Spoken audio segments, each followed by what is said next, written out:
কার এত জ্বালা যে মানে কাজকর্ম দিয়া হ্যাঁ তো তার জ্বালা কেন হচ্ছে তার কি 2008-এর জ্বালা উঠছে নাকি আবার? আমি তো সিটিজেন নিয়ে আসি, আপনি বলেন নেটিজেন, মানে কোন নেটিজেন? আমি তো সিটিজেন নিয়ে আসি, আমরা কাজ করি, বলেন নেটিজেন।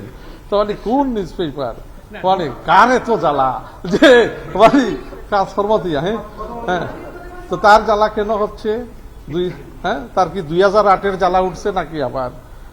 মঈনুদ্দিন ফখরুদ্দিনের জ্বালা উঠছে তার আবার নাকি? দেশের পক্ষে জোরালো অবস্থান নেওয়া মানুষ সকল, দেশপ্রেমিক মানুষ যারা আছে, দেশের পক্ষে যারা অবস্থান নেয়, এই সমস্ত যারা মিডিয়া আছে, যারা দেশবাসী আছে, রাজনৈতিক নেতৃবৃন্দ আছে, এখন আমরা সবাই মিলে ইনশাল্লাহ এই দেশকে এগিয়ে নিয়ে যাব। Do you have any other substantive work related প্রশ্ন? আমার একটা প্রশ্ন রয়েছে, কোনটা নিয়ে? না মক্কা ডিফেন্স প্যাক্টে তো আমরা আগ্রহ প্রকাশ করছি, বললাম তো বাংলাদেশ এখন ইজ এই কান্ট্রি অফ রেকগনিশন, এবং একটা আগ্রহ আছে।